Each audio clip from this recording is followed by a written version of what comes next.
Yay! Welcome to Nerdist News Talks Back, now live on YouTube and Alpha. Now we've got a big show before we head off to Comic-Con, so let's just get into it. Joining us today, we've got some of the cast and creators behind Rick and Morty, Dan Harmon, Justin Roiland, and Chris Parnell. Thank you guys for joining us. Nice. All right. Sorry. Aggressive clapping. Season 3 of Rick and Morty is right around the corner, y'all, and everyone has been waiting. And you guys kind of shocked all your fans when you dropped the premiere on April Fool's Day. So, how much do you love to troll everybody? I mean, I get a kick out of it. I don't know. That's not Harmon's jam usually, but that was Mike Lazo's idea to do that that crazy stunt, and we've been talking about it. It was like, upon first hearing it, we were like, that's insane. Like, no marketing, we're just gonna put it out there. And telling people when the rest of the season is gonna premiere on April Fool's felt like it could backfire, but we've thought that about several things that Adult Swim has proposed to us in the past for marketing, and we've always been proven gleefully wrong. Yeah. They know their internet audience that's just gonna eat that kind of stuff up, huh? Yeah. I mean, it worked really well on April 1st because it was a bunch of people texting their friends saying season 3 is on television right now, and this is after a year of them where the fuck is season 3?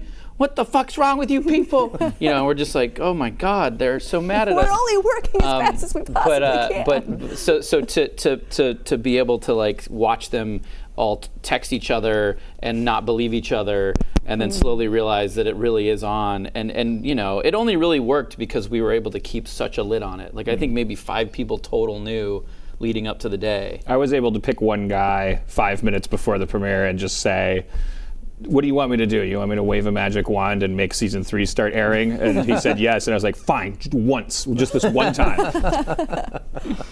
Did you guys expect the Sichuan sauce thing to take off as much as it did? No, I mean we never know what. It was just a dumb joke, but it's kind of cool. I mean, it's cool to see. It's kind of terrifying, actually, the power we wield. Yeah.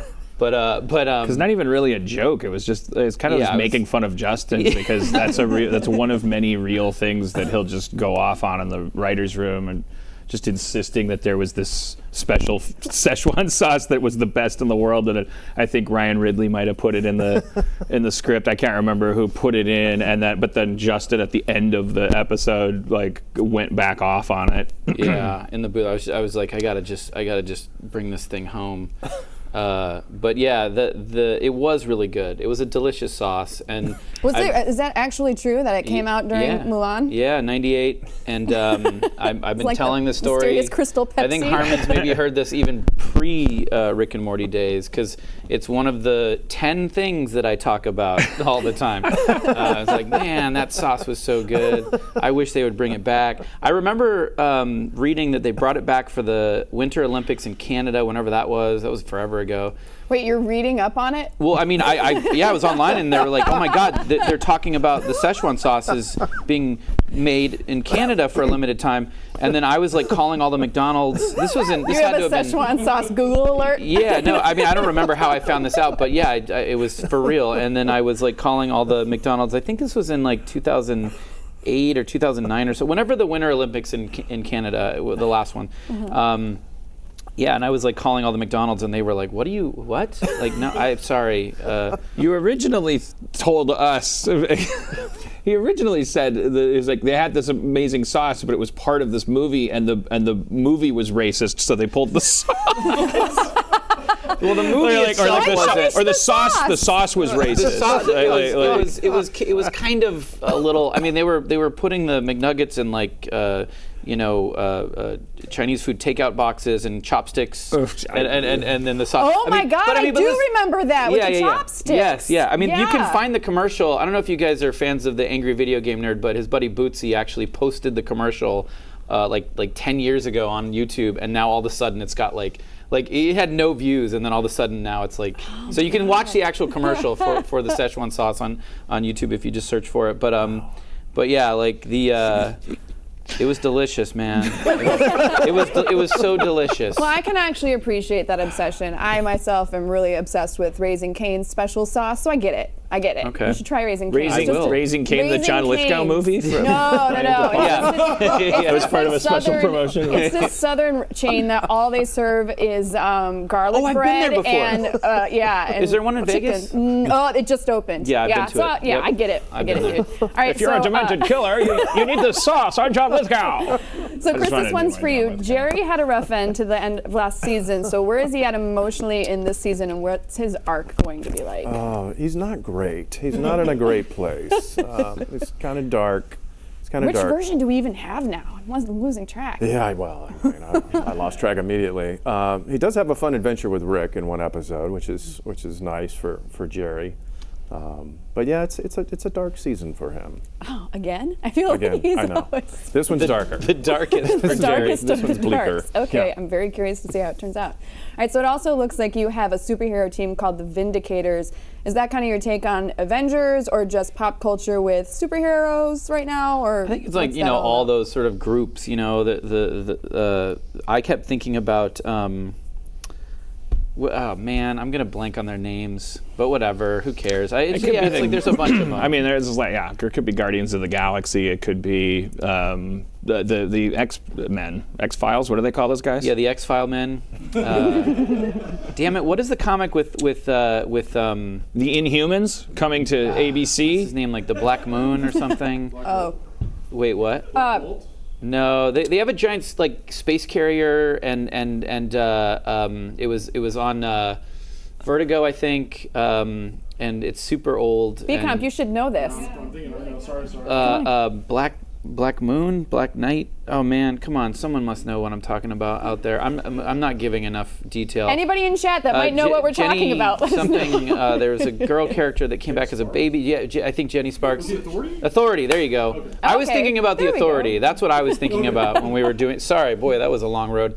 I was thinking about the Authority when we were thinking about these characters. They're totally not that. They're completely as far removed from the Authority as they are from the what's the other ones with the one that they just said, the Avengers.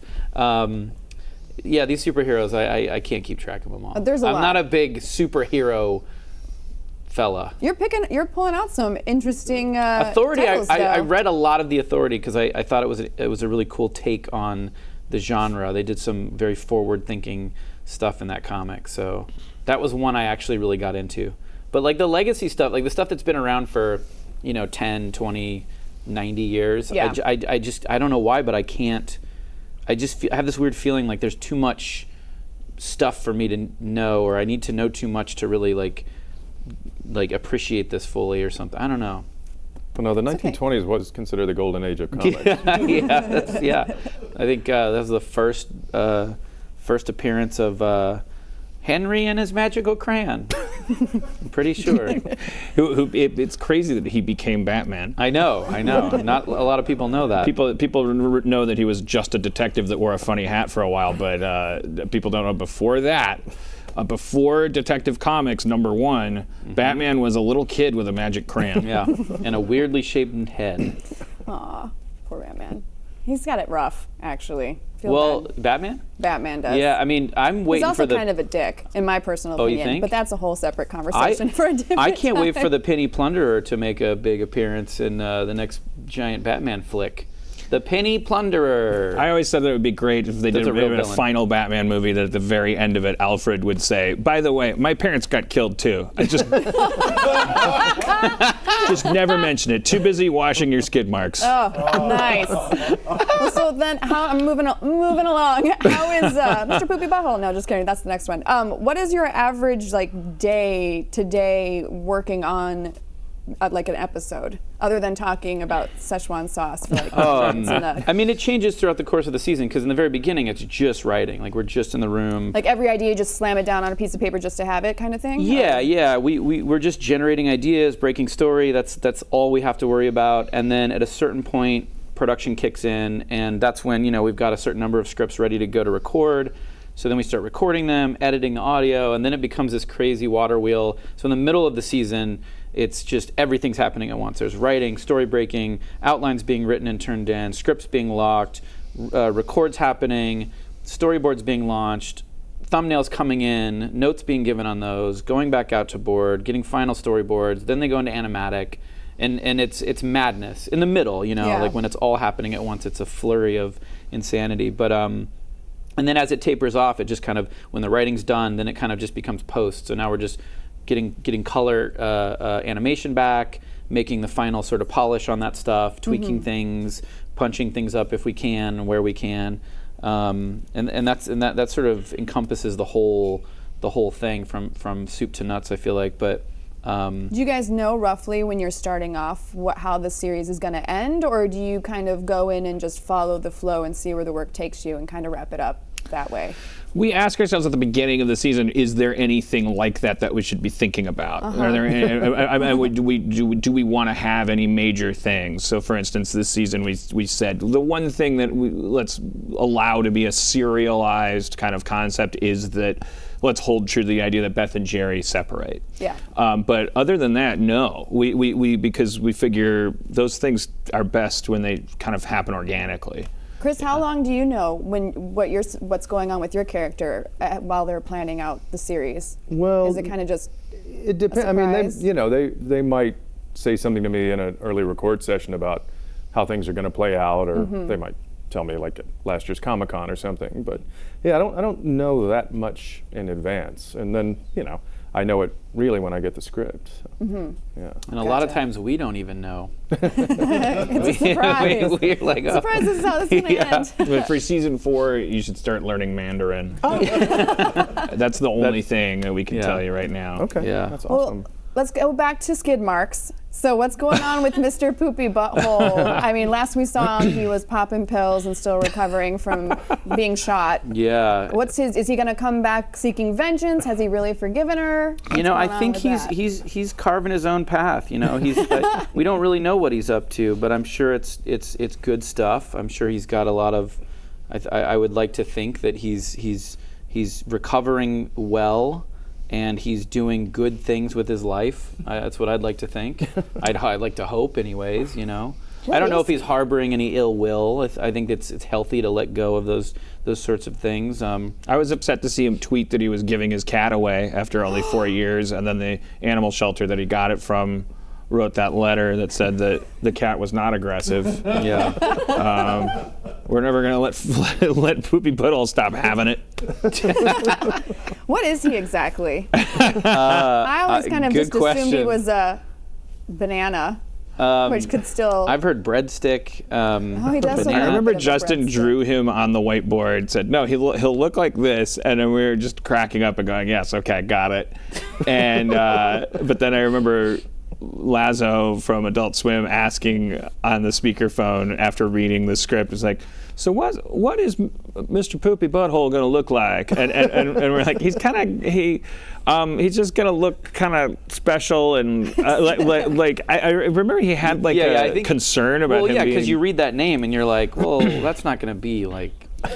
I remember it was a weirdly specific concern. Did you guys just sit around McMahon wrote that episode and like just put that name in as like a name that he assumed would.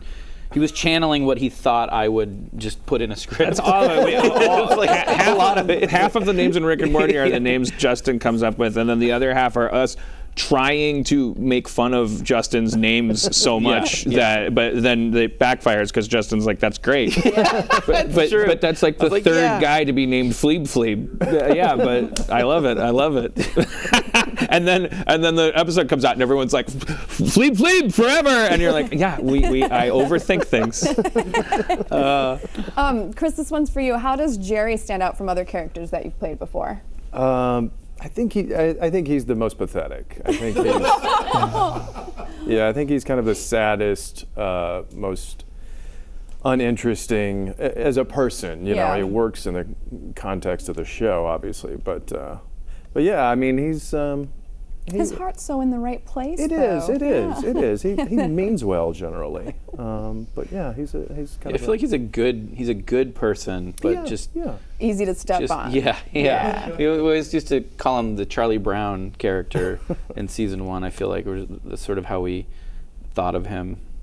This kind of guy that just continually got shit on. I do think it's worth noting that I think Jerry thinks that meaning well is enough. And that might be his biggest mistake, is that he hasn't really thought through what meaning well means. He thinks that you should just get a cookie for meaning well, and the universe keeps withholding his cookie, and in fact punishing him for meaning well. And Jerry may need to ask himself what is well and what is meaning, because I do think he means well. I just don't think he knows what that means. He does seem to be standing up for himself more and more as time goes on, though a little bit. He's gotten a little bit more of a spine from first season. He Not doesn't enough think of a things spine, out but a too little much in general. He sort of takes cues from the universe, like this is when a good person would stand up for themselves, and then that you realize that's as far as he's thought it through. Yeah. All right, so Mr. Meeseeks has only had one episode, but it's an instant fan favorite. So any chance that we're going to see them pop up in the next season? I mean, eventually. I don't. We've talked about this a lot in that we've got all these characters we've created, all these seeds we've planted as we kind of continue to march forward with the show, that are all ripe for bringing back and exploring in some way or another. But it's always got to be. Being pulled by a really strong story or a really great idea, and not pulled by just the sake of doing it and bringing it back for fan service. So, but I do think, like Meeseeks, there was a moment in one of the episodes where we were gonna have the Meeseeks. I don't remember the specific episode or what the context was, but I remember it started. We had the story broken, and then we kind of were like, oh, we could plug the Meeseeks in here. And then the mere presence of the Meeseeks began to kind of grow, and we're like, well, maybe the Meeseeks should be more important. Do you remember this, or like? I remember a few conversations like that. Yeah, and then we ultimately were like, you know what? Forget the Meeseeks. Let's not worry about the Meeseeks. We've got the story. So let's just put a sharp rock there, and he can hit him in the head. Yeah, whatever it was. But I mean, that's I feel like we will bring them back in some creative way at some point. I just don't know in what capacity. I enjoy it. The Meeseeks was one of my favorite, and also showcased how bad of a parent I am, because I didn't think my 4-year-old was paying attention because he was watching his own stupid YouTube shit. And he saw all the stabbings, and I was like, ew, let's turn this off, right? Because I caught him watching. And then he turns to me and goes, Mommy, don't turn it off. I love the blood. I love the blood and the stabbing. And I was like, oh my God. Well, wait, come how on, old? let's watch season 3, 4. Wow. Well, I mean, he is on YouTube. That's right. He's on kids' YouTube. I don't let him watch terrible things. Have you seen except kids' for, YouTube? Actually. It's pretty dark. Ryan's toy review is just like way too much. All right, so are there any cameos that we can expect for the next season at all? Characters or actor? Either or. We've got some amazing guest actors we could talk about. We got Susan Sarandon. Ooh, making that pronunciation happen. I think. Do you know if that's the real way to pronounce it?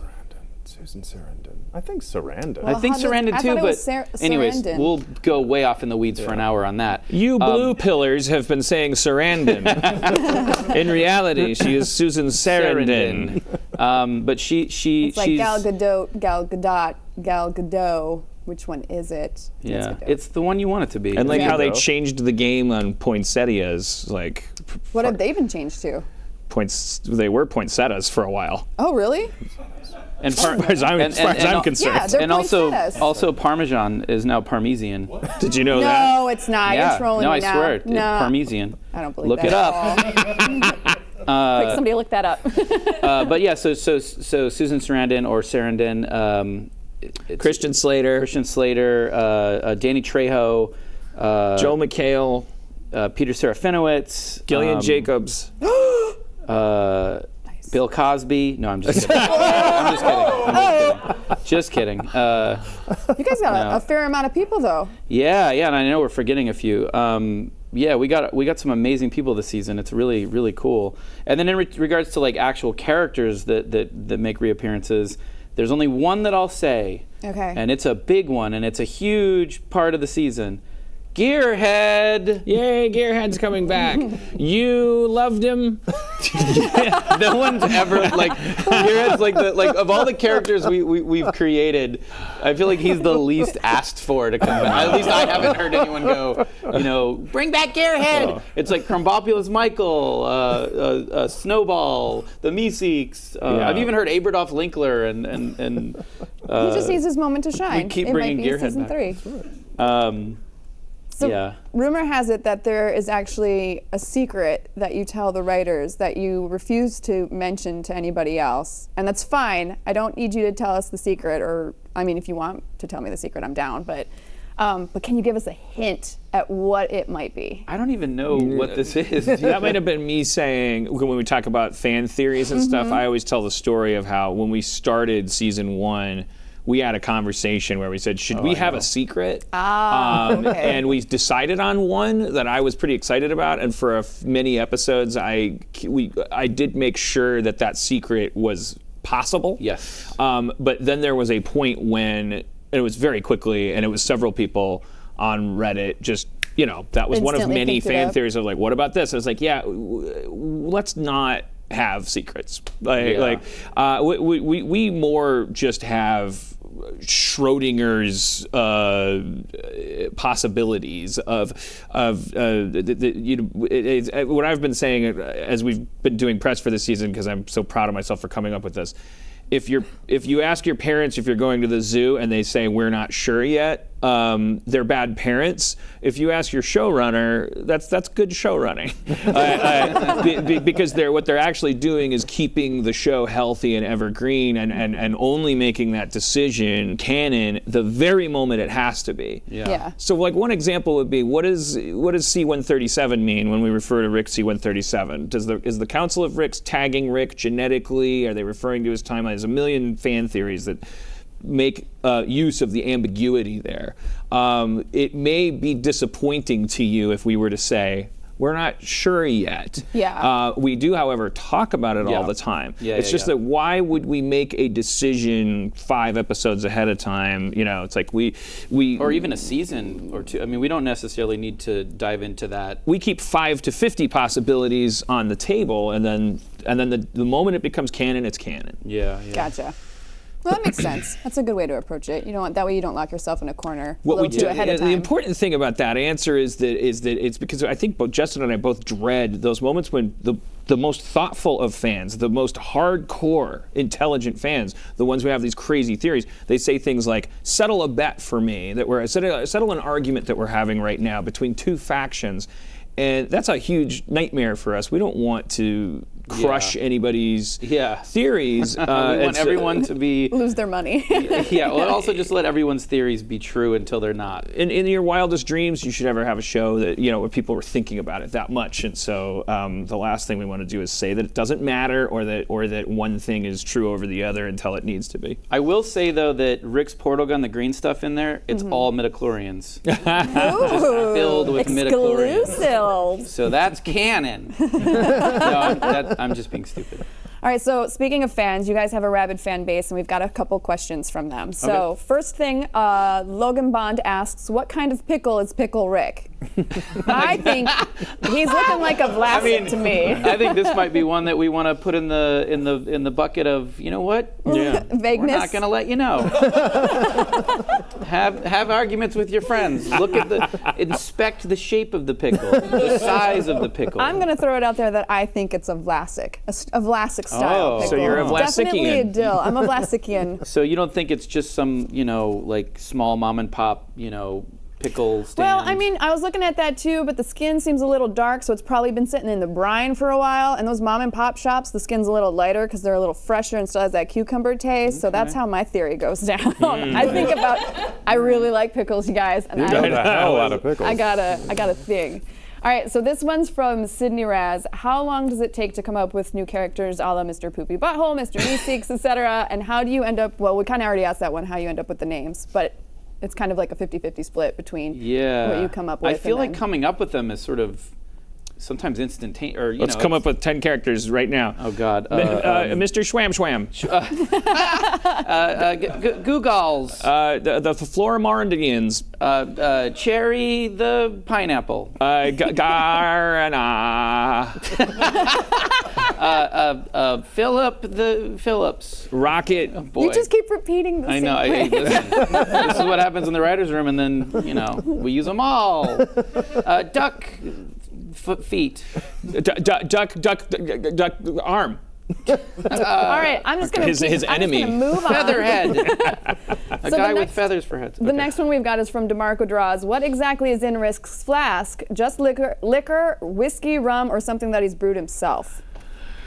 Oh boy. This is another one That's a shark jumper, man.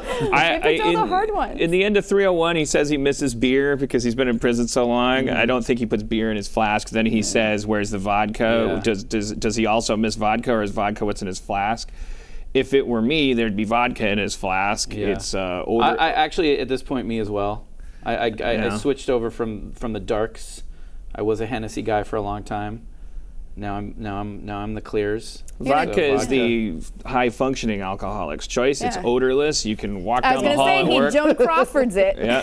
Yeah, I like that. Kettle One. It's not spelled that way. Cosmo Jones. Oh no! I had to learn the hard way myself. All right, so this one is from Dreezy991 on Reddit. What do you think is the biggest contributing factor to Rick and Morty's popularity? Oh man. It's got to be. The colors. How colorful it is. No, I think yeah. it's I think that it's catharsis. I think it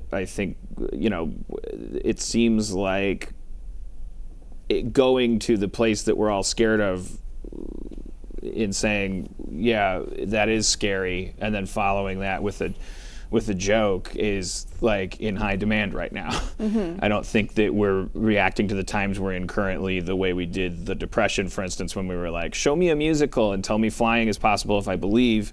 I think this is more where I think, and I'm not just talking about November, I'm talking about even leading up to this generation, this epoch that we're in, whatever you call it, the last 20 years. The collapse of a human. It's been characterized by a lot of the internet has it makes it very hard for us to maintain heroes. If you have a favorite basketball player, you're counting down the seconds until you find out he did something horrible. Yeah. That has nothing to do with basketball, and yet, oh, he was my hero. It's hard. We're all conscious of too much bad stuff. Like, you can type in how many cats are dying right now, and you'll get an answer, and the answer will be awful. And so I think that Global warming. Sorry. I think that going there and saying, yes, you're right, you don't have to choose between having fun and knowing the truth. Yeah. And say, let's step on the gas pedal of the truth, the scientific truth, how chaotic the universe is, how little meaning there might be to life, and then, oh, voila, guess what? You're part of an 8 billion member tribe that fears that, and we can talk about it and make jokes about it. I think that's our secret. Yeah. Well, Also, multiple realities. that too. I like that. I mean, And that's what grandpas makes, were in this year. Yeah, it's a good year for grandpas. That's what makes Rick so refreshing. Is he's just he's just that guy that's able to kind of just take it all at face value and hand it back and still be funny. We all feel many times a day like we're the smartest person in the room, and that everybody else doesn't get it, and that we want to kind of hulk out with pragmatism and lack of empathy and go like, you don't get it, nothing matters, shut up. We also know that that's an ugly quality. That would be an ugly thing to say, even think and feel in your heart. But because Rick is more powerful than 9 Doctor Who's. That's right, I said it. If he says none of this matters, it's he's right, and so you get to indulge in the fantasy. What if I got to say it? That's hopeful. So, is there anything that you guys can tell us about season 3 before we take off? Anything you want to share? It's really good. I mean, we're proud of it. I'm excited for it to be out in the world, and I think it's a good mix of fun standalone Rick and Morty adventures and stories, as well as some really cool, serialized things that get sprinkled throughout. And we yet again plant more seeds that people are going to be asking and deriving fan theories about, and I don't know. There is like exciting. one major, like, if you are into like canon and the narrative of all 3 seasons, like there's one biggie. Yeah. That's the new secret. Yeah. There's the Season 3, it won't be a secret for long. And Yeah. there's an episode in the 3rd season that really hits that taste bud. Yeah. Something that people have, a topic that people have talked about for a while. Well, Yes. I know that's really frustrating language, but we make 10 episodes every 2 years. So it's like, you don't spoil it. I get it. Yeah. Chris, is there anything that you want people to look forward to for season 3? Not in particular. No. I mean, I'm excited to watch it because I don't really remember any of it. So Just do for people what Jerry finds a bat in his cereal, just so we can hear Jerry. Just, you want me to feed you lines? Or? Yeah, feed me lines. Oh, look, there's a bat in my cereal. Oh, look, there's a bat in my cereal. I bet this is Rick's fault. I bet this is Rick's fault. Rick, get this bat out of my cereal. Rick, get this bat out of my cereal. Oh, Jerry, you found my bat. Thank God. I Why- knew I put it somewhere in your cereal. That's called producing. What I just did. That's awesome. All right, we got one last question. Bryn Jennings asks, how much of the scene of Rick's origin will we get, if any? Oh, do you mean like how much of it was real? Yeah. Dan's got a good answer for this, which I back 110%, which is Oh, not I a mean, real percentage. all I'll say is that Rick definitely he used that origin story to trap his tormentors and trick them, draw them in. He knew that an origin story about himself was what they were after. He knew the value of that, so he used that to set a trap. Now, if you were going to use a fake origin story to trap somebody, would it be faster to construct one from scratch, or would you maybe do some cutting and pasting from reality? I mean, that's not a rhetorical question. It's like, I just think that's, because the answer wouldn't be any fun. Yeah, I mean, we're not going to give you a definite answer, but I think I think the important part of the question and my response is that if there's something in your head that says, I think maybe some of that might be true, I would not like throw a glass of water in your face and say, "What are you talking about? You don't get the show." Yeah. I think you definitely but get. We obviously know that it's not all true, necessarily, because like Baby Beth dies, which I guess that could be true. Well, that would have been his original Beth. His original Beth, yeah. So we don't know that it's not all 100% true. Yeah, it's true. Interesting. So that is one of those things that we will, way down the road when the time comes, have to. Well, maybe not ever actually have to, but who knows? We always say we don't want to go there, but if we ever do, we'll have to figure out what was true and what wasn't true. Would the idea that Rick is the most nihilistic, most lethal, most intelligent, most facile Rick being rooted in the fact that he was the one and only Rick on the central finite curve, to turn his back on his Rickness and want to just not be Rick and spend it with his wife, who was then taken from him by all the other Ricks? Would that be genius? What if all of this is just Rick by himself, and this whole entire thing has been those like squiggly pretend Mr. Poopy Butthole monsters the whole time? Yeah, that's going to be the. And then really Rick's just a broken man once he discovers it, crying in a corner somewhere. Or maybe we'll do the Saint Elsewhere ending, where this was all just in a snow globe. Is that what the show is, Saint Elsewhere? Yeah, Tommy Westfall's snow globe contains the cat from the end of Men in Black, which contains 10 of our fans know what we're talking about.